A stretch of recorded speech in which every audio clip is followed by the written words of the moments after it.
알파고가 아무리 이겨도 기뻐하지 않는다는 책 조목을 봤어요. 또 10년간 아이가 없던 집사님이 이제 아들을 주니까 그때부터 예수가 안 믿어진다고 목자를 내려놨다는 얘기도 줄창 들어요. 그런데 또 10년도 더 넘게 8번의 시험관 수술을 해서 성공을 했는데 그때부터 남편이 교회를 또 안 나오시네요. 믿음이란 정말 선물입니다.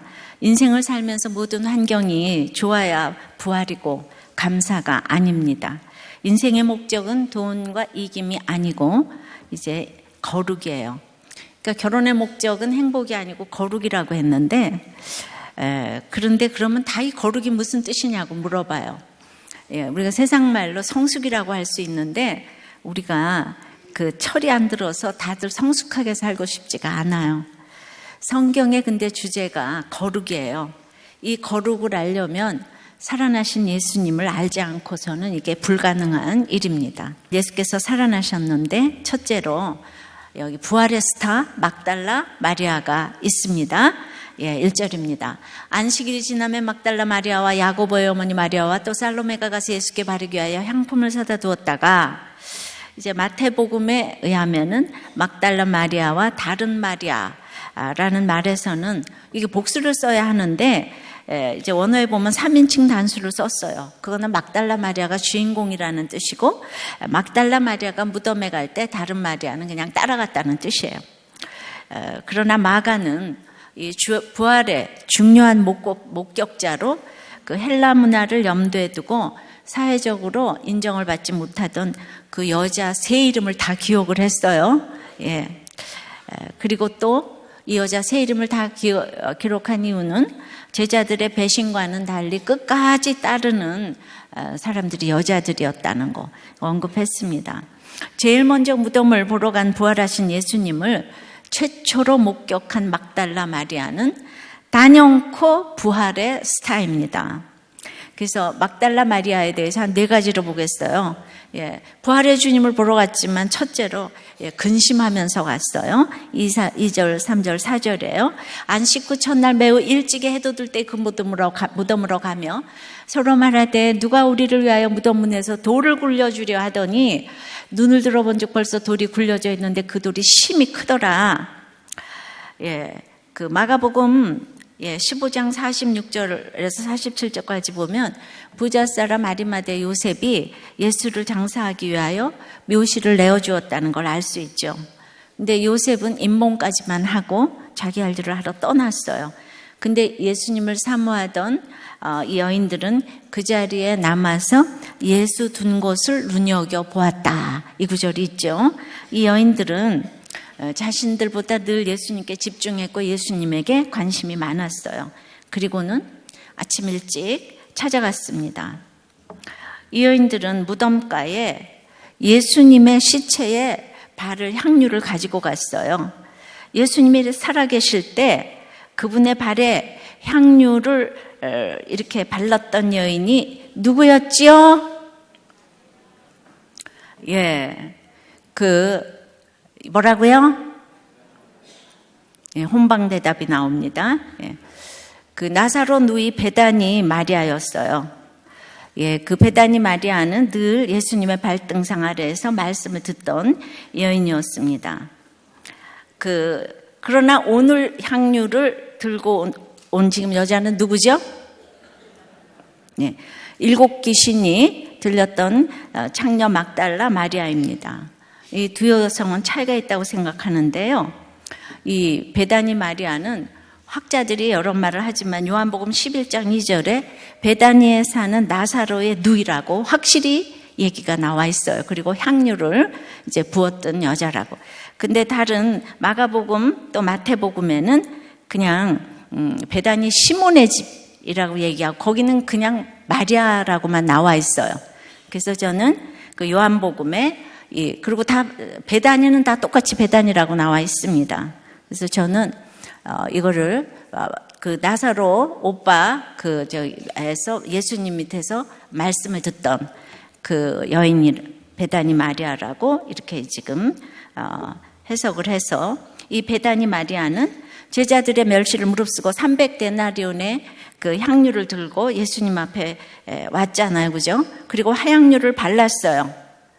그러니까 예수님이 사흘 만에 살아나리라 장례를 치렀다는 얘기가 나오죠, 거기에. 그러니까 장사를 미리 치렀어요. 그 부활의 말을 믿었기 때문에, 십자가에 죽으셨다가 사흘 만에 살아난다는 부활의 말을 믿었기 때문에 예수님을 무덤에서 찾을 필요가 없다고 생각했을 것 같아요. 안 그렇습니까? 예수님의 부활을 표면 그대로 믿은 사람은 그래서 이 베다니 마리아 밖에 없었습니다.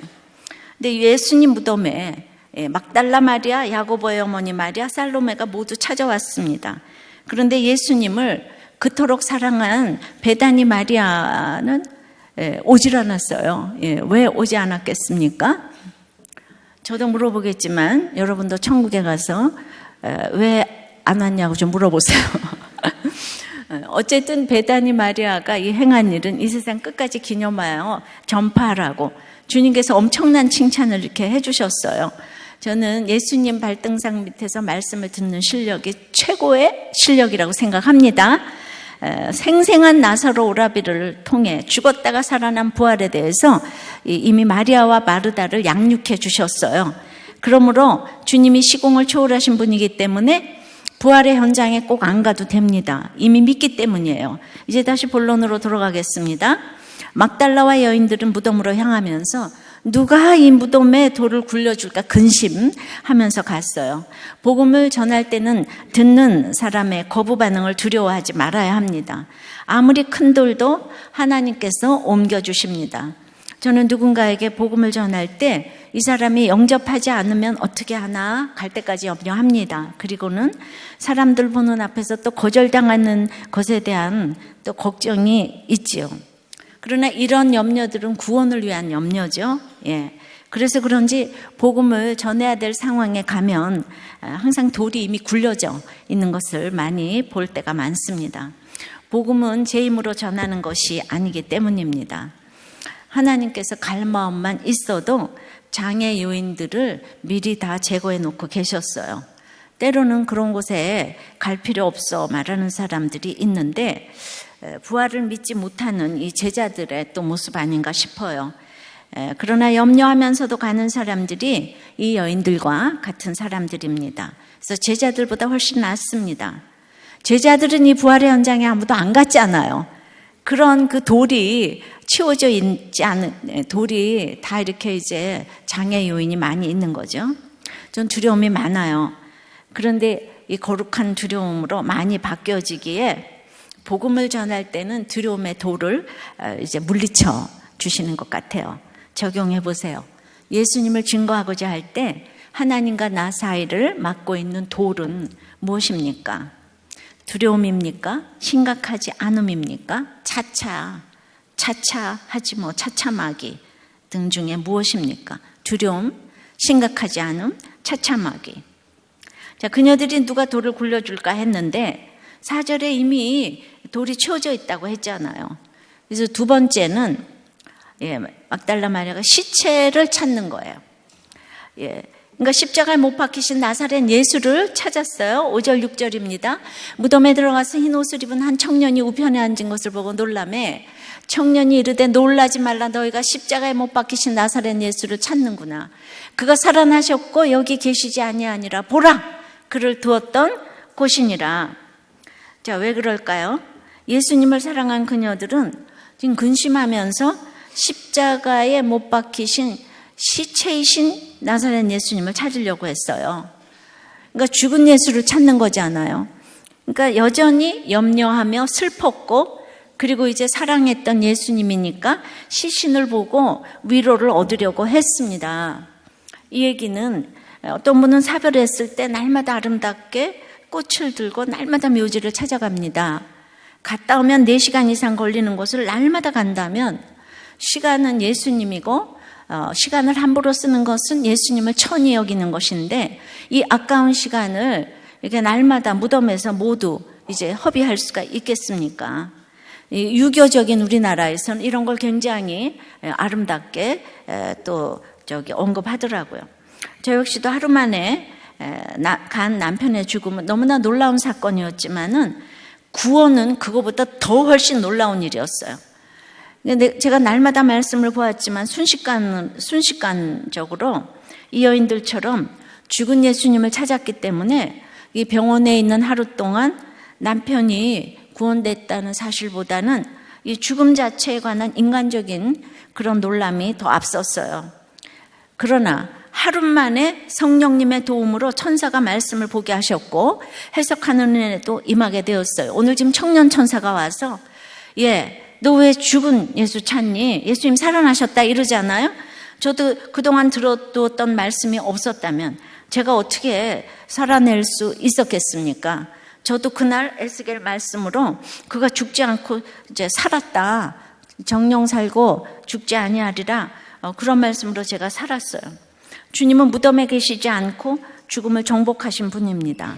그러니까 죽은 남편 찾지 말고 그가 구원받고 부활했으니 무덤에 있지 않다는 것을 제가 알았어요. 그 에스겔도 제 말이고 이 마가복음도 제 얘기예요. 6절 마지막에 보라 그를 두었던 곳이니라 시체를 두었던 곳이니라고 기록되어 있어요. 그러니까 천사가 그에 누웠던 거를 보래요. 제가 남편의 죽음을 겪고 나니까 이 죽음의 권세를 깨트리는 것이 무엇인가 알게 됐어요. 말씀의 권세가 얼마나 대단한지 알게 되었어요. 하나님의 말씀은 살아과 운동력이 있다고. 모든 관절과 골수와 영을 찔러 쪼개기까지 하고 만물이 벌거벗은 거고 지그 앞에 드러난다 그랬잖아요. 제가 남편의 장례를 집에서 치렀어요. 아파트 5층에서. 시신이 3일 동안 집에 있었어요.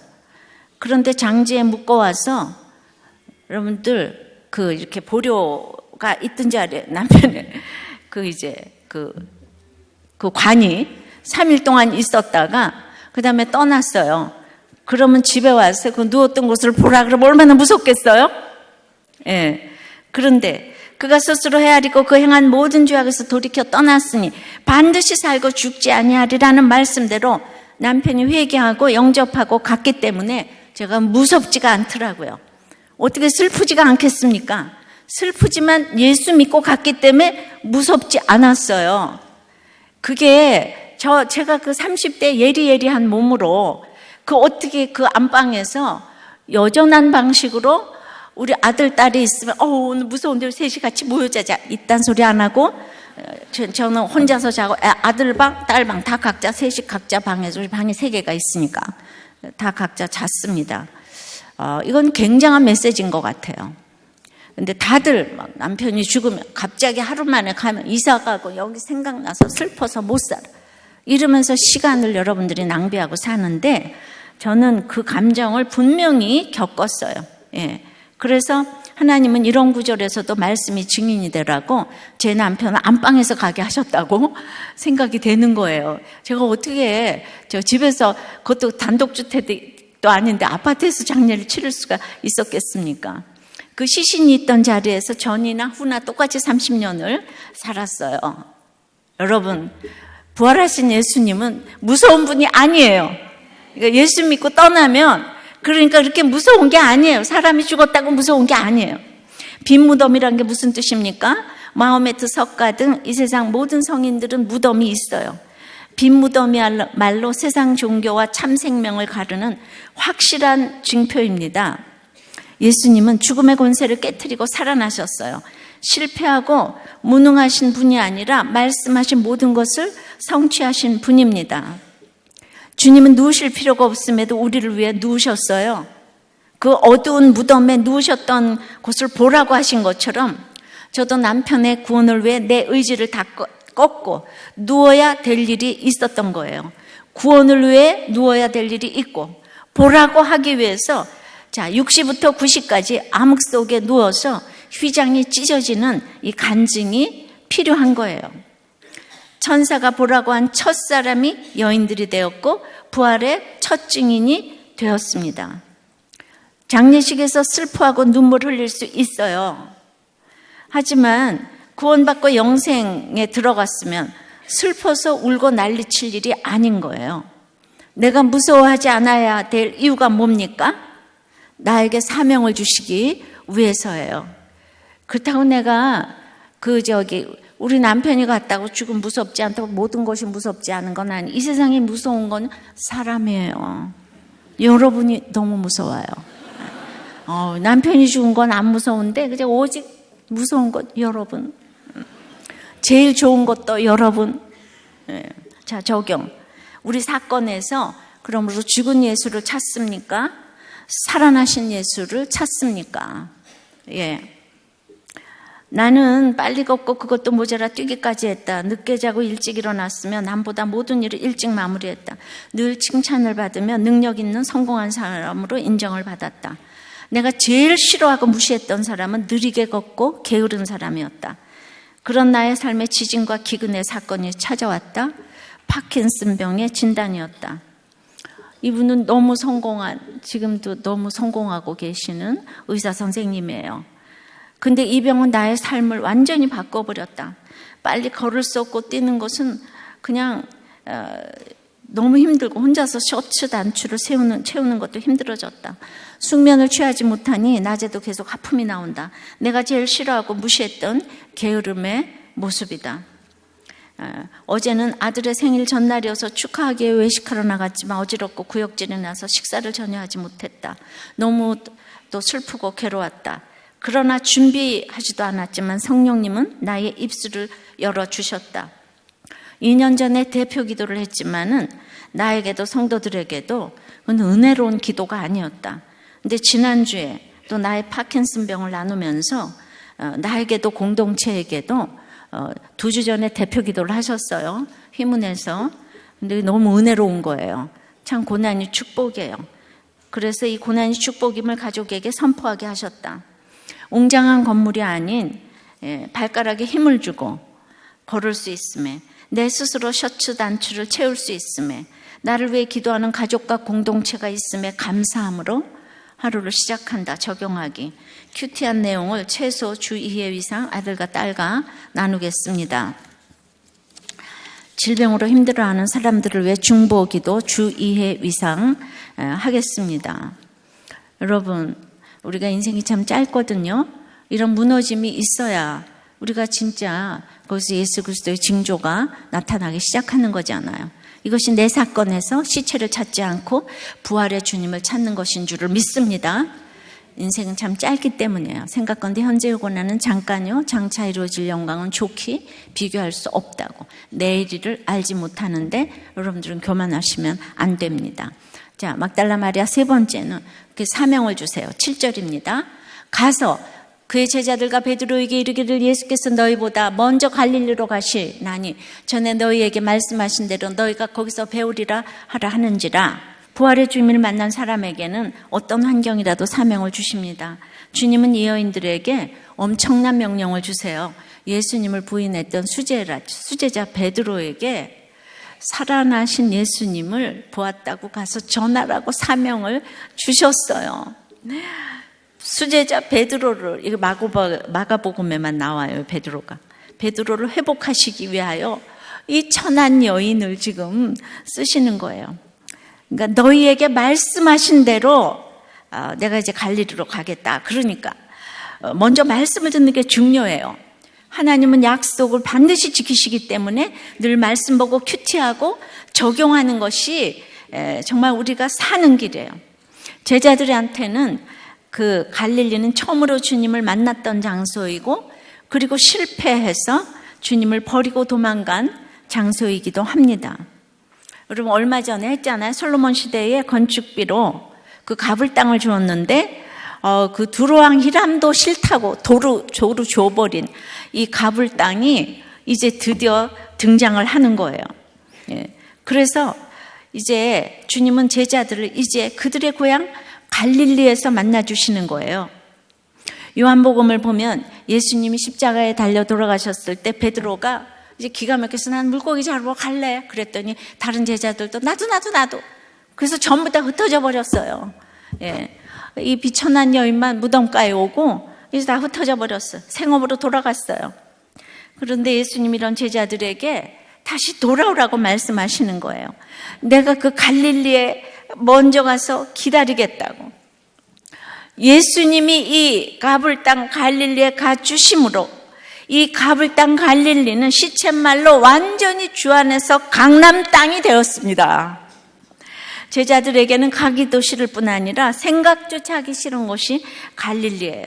14장 70절을 보면 베드로가 사람들에게 갈릴리 당이라고 멸시천대 받는 내용이 나오잖아요. 그 계집종에게.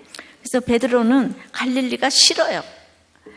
그러나 다시 사신 부활의 주님을 믿는 사람이라면 나의 삶의 자리로 돌아가서 복음을 전해야 합니다. 주님이 나에게 어떤 자리에서 은혜 주셨는가를 기억하면서 첫사랑을 회복해야 합니다. 가난한 자리였다면 다시 그 가난한 식구들이 있는 자리로 돌아가야 합니다. 하나님께서는 나의 연약함을 아세요. 그러니까 네가 가기 싫으니 내가 먼저 가서 기다리고 있을게. 좀 와. 친히 말씀하십니다. 근데 내 삶의 자리에 예수님이 들어오시기만 하면 그 자리는 가장 인류의 자리가 되는 줄을 믿어요. 그러니까 모든 것을 가져도 예수님이 없으면 감사가 없는 그 알파고가 모든 걸 해도 감사가 없는 그 천한 자리가 되는 줄 아시기 바랍니다. 적용해 보세요. 내 삶의 자리는 천합니까? 인류입니까? 사명의 자리가 되면 인류입니다. 그래도 솔직하게 좀 나눠보세요. 그래도 예수님은 마리아를 양육하십니다. 8절입니다. 네 번째는 양육에. 여자들이 몹시 놀라 떨며 나와 무덤에서 도망하고 무서워하여 아무에게 아무 말도 하지 못하더라. 마태복음에 보면 마태는 천사가 이 여인들에게 예수님이 3일 만에 살아난다고 그러지 않았느냐? 이렇게 양육을 하니까 그 말씀을 기억해내고 사도들에게 나가서 큰 기쁨으로 소리쳤다고 그랬거든요. 예. 그러니까 이제 무서웠다가 양육의 결과로 기쁨이 온 거잖아요. 그러나 마가는 이 표현을 안 쓰고 여인들의 반응을 무서워한다고만 불신앙적으로 지금 이제 묘사하고 있는데요. 저는 이 말이 이해가 됩니다. 마가복음 13장에 해달별이 떨어지면 하늘에서 인자가 구름 타고 영광 가운데 오시는 걸 본다고 합니다. 저 역시 남편이 1년도 아니고 하루 만에 죽고 근데 그 하루에 구원이 되었어요. 얼마나 놀라운 일입니까? 그냥 죽은 것도 놀랍고 구원이 된 것도 놀랍고 다 놀라워요. 예. 마가가 근데 왜 여인들의 이 기쁨의 감정을 쓰지 않았을까 생각해 보니까 그냥 하루 만에 이틀 만에 죽음과 구원의 사건 모두가 너무나 놀라운 일이기 때문에 미처 여기로 돌아올 시간이 없다. 이것도 맞고 마태도 맞고 다 맞습니다. 근데 막달라 마리아는 아까 베다니 마리아에 비해서 주님을 사랑하지만 양육이 안 되었고 그래서 조건반사적으로 무서워할 수 있죠. 그러나 부활의 현장에서 온 인류를 양육시키려면 이런 막달라 마리아가 있어야 합니다. 부활의 현장에서 베다니 마리아가 할렐루야예요 이러면은 이 밤맛 아니겠어요? 성숙한 사람은 이런 자리에 좀 안 나타나야 될 것 같아. 9절입니다. 예수께서 안식 후 첫날 이른 아침에 살아나신 후 전에 7 귀신을 쫓아내어 주신 막달라 마리아에게 먼저 보이시니 저는 제가 예수님이라면 부활의 주님을 누구에게 가장 먼저 보이고 싶은가 생각해 봤어요. 십자가에서 살아나신 예수님의 부활을 가장 잘 외쳐줄 사람은요, 이 십자가를 경험해야 되잖아요. 예. 이 똑똑한 사람과 마음씨 좋은 사람이 아니라 가장 비천한 막달라 마리아 같은 사람일 거예요. 그러니까 외모로 사람을 평가하지 말아야 하는데요. 로마 병정의 노리개 창기로 7 귀신 들렸던 마리아가 주님 때문에 살아났는데 무엇이 무섭겠습니까? 예수님이 자신에게 미친 삶의 영향은 너무 더 컸어요. 그런데 그런 영향을 받은 사람이 사실은 마리아밖에 없겠습니까? 그런데 없더라고요. 아리마대 부자 사람도 그냥 떠났어요. 예. 주님만 바라보는 그 새벽에 막달라 마리아가 혼자 있는 거예요. 다른 여인은 따라왔고요. 예. 그러니까 이 여인의 특징이 뭐예요? 예. 막달라 마리아는 이른 새벽에 제자들과 남자들도 안 가는 무덤에 갔어요. 죽으면 죽으리라고 갔어요. 주님이 그녀에게 자신의 모습을 먼저 보이셨지만 말이죠. 가기는 막달라 마리아가 갔잖아요. 예. 그러니까 이렇게 저는 막달라의 사모함과 주님이 먼저 와주신 것이 같이 역사하시는 거죠. 예. 그 많고 많은 제자들 다 어디로 갔고 7 귀신의 창기인 이 여자 하나만 갔냐고요. 전 이 마음을 너무 잘 알아요. 저는 개척 때부터 대놓고 우리들 교회가 귀신 들린 사람, 눌린 사람, 아픈 사람들이 와서 예수님을 사모하는 교회가 되기를 원한다고 줄창 부르짖고 왔는데 15년 동안 지금 그 일이 그대로 다 이루어졌어요. 저는 여러분들에게서 돈귀신, 음란귀신, 술귀신, 신경질귀신, 여자귀신, 남자귀신, 공부귀신 딱 7 귀신만 물러가기를 바랍니다. 더도 말고. 그녀는 무서웠지만 천사가 말씀을 기억하라고 양육해 주시고 그리고 말씀을 기억하고 나서의 큰 기쁨으로 무덤을 빨리 떠났어요. 그러니까 세상을 떠날 때, 남편이 세상을 떠날 때 무서웠지만 정말 저는 그날 에스겔 말씀으로 살아났거든요. 예, 이거 어떻게 표현할 수가 있어요. 그러니까 큰 기쁨이 왔어요. 대통령만 알아줘도 기가 막힌데 하나님이 나를 알아주는 거예요. 천지를 창조하시는 하나님이 내가 너를 안다 이러는 거예요. 정말 살아난 사람은 교양 있게 못합니다. 목숨 걸고 막달라 마리아처럼 지키고 앉아 있는 거예요. 제가 지금도 교양이 있어요. 그런데 결정적일 때는 이 교양을 내려놓는 적이 얼마나 많은지 몰라요. 예. 그 북한에서 그게 교양이 있는 짓입니까? 예. 그러니까 무덤을 향해 앉은 이도 막달라 마리아, 부활을 처음 보러 온 이도 막달라 마리아인 거예요. 여자들의 증언은 법정에서도 인정받지 못하던 시절에 예수님의 탄생과 부활이 모두 여자들에게 목격이 됐습니다. 구라파 전도, 유럽 전도의 효시도 루디아, 여자 자주장사 루디아 아닙니까? 내 사건에서 살아났다면 위안받는 정도가 아니라 증거를 해야 합니다. 적용해 보세요. 여러분은 누가 여러분의 그 살아난 간증을 들어줬으면 좋겠습니까? 막달라 마리아 같은 자입니까? 돈 많고 지식 있고 권세 있는 자에게 그 간증을 하고 싶습니까? 제가 지나고 보니까 정말 이 말이 맞아요. 막달라 마리아 같은 사람만 저를 막 그냥 항상 그냥 홍보해 주는 거예요. 그리고 그냥 주지하라고 얘기하고. 근데 그 마음대로 그 모습 그대로 제가 개척을 했더니 힘든 사람만 제가 사랑하고 힘든 사람이 말씀이 잘 들리니까 그랬더니 생각지도 못한 부흥이 일어난 거예요. 저는 그때나 이때나 한결같이 말씀 잘 들리는 사람이 최고로 좋거든요. 할렐루야. 내가 뭐 때문에 목회를 하겠습니까?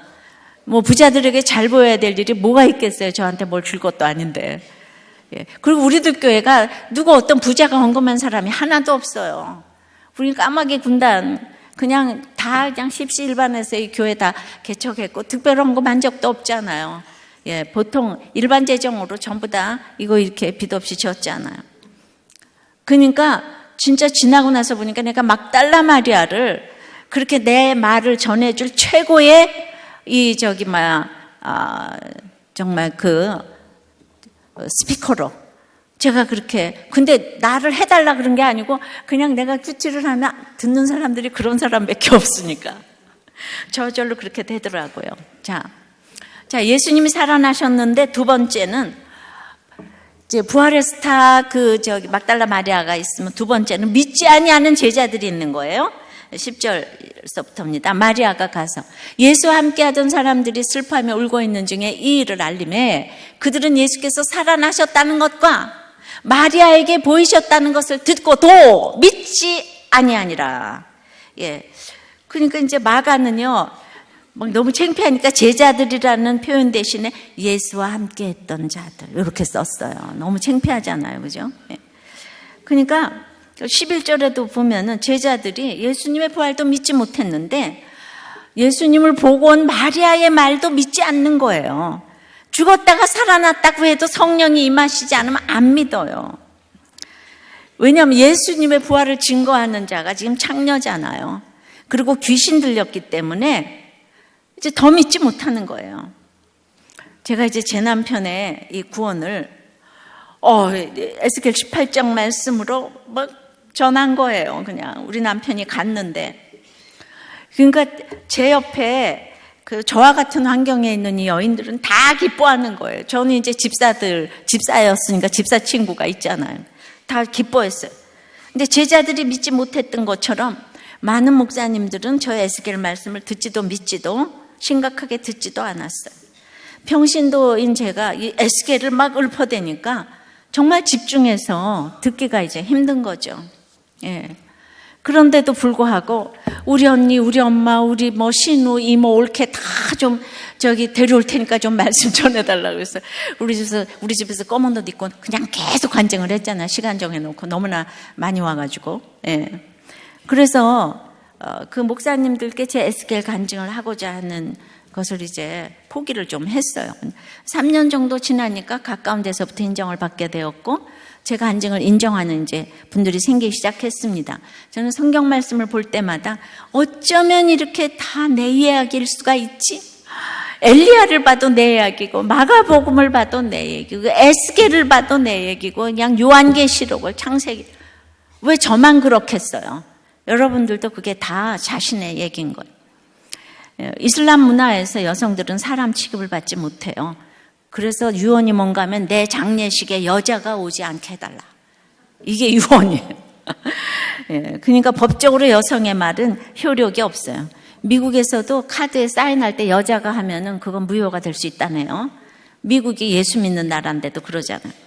근데 부활하신 예수님의 부활을 처음 보고 이해했던 사람들은 아무리 강조해도 지나침이 없는 귀신 들리고 창녀였던 여성인 것. 남자들은 예수님에게 직접 교육을 받았는데도 믿지 못했어요. 이성적으로 납득이 안 되면 아니라는 거예요. 이상한 얘기라는 거예요. 그러니까 그래서 이제 예수님은 12절 13절에서 또 다른 모양으로 나타나 주셨어요. 그 외 그들 중 두 사람이 걸어서 시골로 갈 때에 예수께서 다른 모양으로 그들에게 나타나시니, 12절에 엠마오 도상에 예수님이 나타나셔서 이제 예수님의 말씀을 자세히 풀어주셨을 때 그들의 마음이 뜨거웠다고 했잖아요. 이 남자잖아요. 그래서 13절에 두 사람이 가서 남은 제자들에게 알렸지만 역시 믿지 아니했다는 거예요. 이 부활의 주님을 믿기가 이렇게 어려운 거예요. 자, 14절에 그 후에 11제자가 음식 먹을 때 예수께서 그들에게 나타나서 그들의 믿음 없는 것과 마음이 완악한 것을 꾸짖으시니 이는 자기가 살아난 것을 본 자들의 말을 믿지 아니함일로라. 지금 믿지 아니했다. 3번이나 연속적으로 나오는 거예요. 예수님이 이렇게 제자들을 꾸짖으셨어요. 근데 이제 하도 말을 안 들으니까 음식 먹을 때 나타나셨는데, 예수님은 부활의 몸이니까 음식 안 잡수셔도 되거든요. 근데 음식 먹는 사람들로 낮아진 거죠. 그래서 그들의 수준으로 낮아지셔서 이제 설명하는 거예요. 내가 이렇게 음식을 먹는데도 내가 살아난 걸 못 믿겠냐? 지금 이 얘기잖아요. 그러니까 우리가 구원을 위해서라면은 하기 싫은 일이라도 누군가의 수준으로 내려가서 해야 할 일이 있는 거예요. 부활을 믿지 못하는 사람들에게 다가갈 때는 그 사람의 수준으로 내려가야 되는 거예요. 그래서 본문에서 믿음이 없다는 것은 믿음이 형성되지 않았다는 것인데요. 복음을 적극적으로 거부하거나 배척할 때 쓰는 강한 용어예요. 완악은 확실한 것을 거절하는 바위 같은 마음을 말하는 거예요. 제자들이 완악하대요.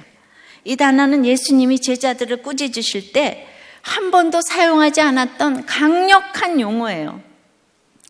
예수님은 애정을 가지고 제자들을 가르치셨는데 제자들의 모습은 이렇듯 완악하고 믿음이 없는 거예요. 정말 이렇게 정말 사랑하니까 제자들을 막 꾸짖었잖아요.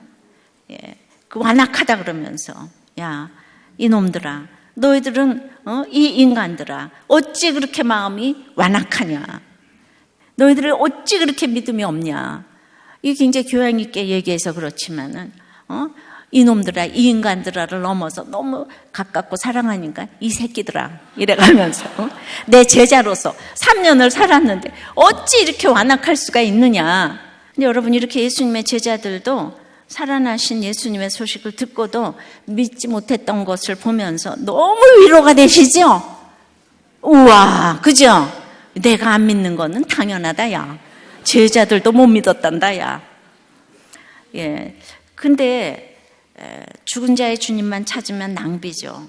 안 믿어져도 주님이 계속해서 양육해 주실 때는 기꺼이 와서 들어야 돼요. 제자들은 예수님에 대한 애정도 있고 직분과 본분을 포기한 것도 아니에요. 제자 될 마음도 다 있어요. 그렇지만 아무리 모든 거 있어도 믿음이 없으면 사역을 할 수가 없잖아요. 근데 그 믿음이 없는 거예요. 그래도 예수님은요, 이들을 안타깝게 여기고 포기하지 않으시고 이렇게 꾸짖어 주시는 거예요. 예수님의 사랑을 본받아야 되는데, 예, 좀 적용 좀 해보세요. 여러분이 믿지 않는 이유는 도대체 무엇입니까? 예, 여러분은 무엇 때문에 안 믿으세요? 뭐 이유가 있겠어요? 자, 예수님이 살아나셨기 때문에 세 번째는 복음을 전파해야 합니다. 15절이에요. 또 이르시되 너희는 온 천하에 다니며 만민에게 복음을 전파하라. 예, 믿고 세례를 받는 사람은 구원 얻을 것이요 믿지 않는 사람은 정죄를 받으리라. 근데 제가 너무 놀라지 않았어요? 지금 그 14절에 그렇게 믿지도 않는 제자들에게 지금 15절에 그냥 엄청 명령을 주시잖아요. 온 천하에 다니면서 복음을 전파하래요. 믿음이 있어서 복음을 전파하라 그러는 게 아니고 믿음이 하나도 없는데 제자들 보고, 막달라 마리아도 아니고 제자들 보고 너희는 온 천하에 다니면서 복음을 전파하라 그러잖아요. 이 참된 예배를 드리는 구조에 있으니까 여러분들이 양육을 받고 띵크 양육을 하고 받고 또 목장에서 또 가르치고 배우며 가는 것이 저절로 복음을 전파하는 것이 되어서 우리들 성도들이 각자 목장만 하는 것 같은데 온 세계에 영상이 가고 목장 나눔이 가고 간증이 가고 책이 가고 해서 지금 온 천하에 복음이 전파하는 것이 되니 저절로 믿음이 들어가는 것을 보게 되죠. 나는 맨날 그 자리에 있는 것 같은데 우리 교회는 온 천하에 지금 복음을 전하는 교회가 됐어요. 예. 그래서 믿어지지 않아도 복음을 전파하는 것부터 하는 것이 주님의 양육 방법이더라고요. 그래서 양육받고 목장에 들어가고 하는 것들이 온 천하에 다니며 복음을 전파하는 비결이 될 줄 믿습니다. 내가 믿음 좀 들어가고 갈게 이런 거 말고 이 습관을 따라 감람산에 가셔야 되는 거예요. 성령의 충만을 받고 가는 게 아니고 습관을 따라. 그러니 이제 믿어지지 않아도 여러분들 다 각자 위치에 들어가시기를 바랍니다. 그러니 믿고 세례를 받는 사람이 날마다 더하게 되고 구원받는 사람도 더하게 되는 것을 눈으로 보게 됩니다. 그러나 믿지 않은 사람들은, 마지막에도 믿지 않은 사람들은 정죄를 받으리라는, 그거는 영원한 심판을 받게 되어서 이쪽은 구원이라 천국인데 이쪽은 지옥이라는 거예요. 천국과 지옥이 딱 갈라진다고 아무리 양육을 해도 아닌 건 아니라고 주님께서 말씀하셨어요. 그리고 믿는 자들에게는 표적이 있대요. 17절. 믿는 자들에게는 이런 표적이 따르니 곧 그들이 내 이름으로 귀신을 쫓아내며 새 방언을 말하며 뱀을 집어올리며 무슨 독을 마실지라도 해를 받지 아니하며 병든 사람에게 손을 얹은 즉 나으리라. 할렐루야. 예. 제가 복음전도 설교 많이 했지만은 오늘은 완전히 여러분들한테 기복의 기도를 좀 해드려야 되겠다. 오늘 오신 분들에게는 막 독을 마실지라도 해를 받지 않고 병든 사람 손을 얹은 즉 병이 다 나을지어다. 귀신아 물러갈지어다. 할렐루야 놀렐루야. 오늘 오신 분들이 이 복을 다 받으시기를 바라요. 예. 근데 믿는 자에게는 표적이 따르리니 우리는 아비마귀에게서 난 자들이기 때문에 우리 복음 전파할 때 방해하는 이 아비마귀의 세력들을 능히 예수 그리스도 이름으로 물리칠 수 있음을 약속하십니다. 예수 이름으로 이렇게 귀신을 쫓아내고. 새 방언이 뭐겠어니? 새 방언은 내가 주님을 믿고 말씀대로 믿고 살고 누리니 천국의 언어를 저절로 쓰게 되는 거예요. 새 방언이 따로 없어요. 새 방언 랄랄랄라도 있지만은 죄송합니다. 감사합니다. 내 탓입니다. 예. 이게 새 방언이에요. 이 미안합니다. 이거요 기적이에요.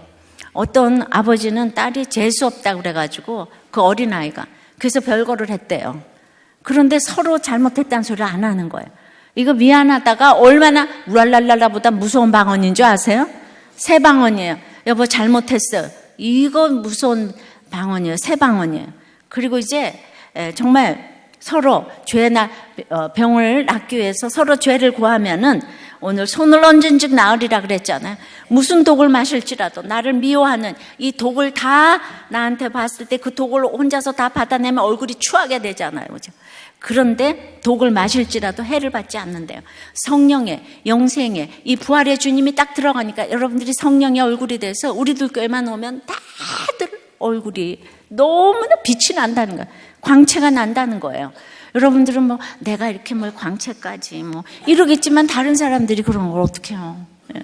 여러분도 광채 난대. 그건 성령의 표정이니까 이쁜 거하고 상관이 없어. 근데 한결같이 오면 우리들 교회가 표정이 너무 광채가 난다는 거예요. 여러분들 인정하십니까? 내가 나를 사랑해야지 다른 사람도 사랑하지 않겠습니까? 그저 나를 낮추고 남을 섬기고 내 죄를 먼저 보다 보면 그 입에서는 천국의 언어만 나오게 되는 것입니다. 적용해 보세요. 집안에서, 직장에서, 학교에서 천국의 언어를 쓰나요? 아니면 주님을 믿고 따른다고 하면서도 여전히 지옥의 언어를 내뱉고 있진 않습니까?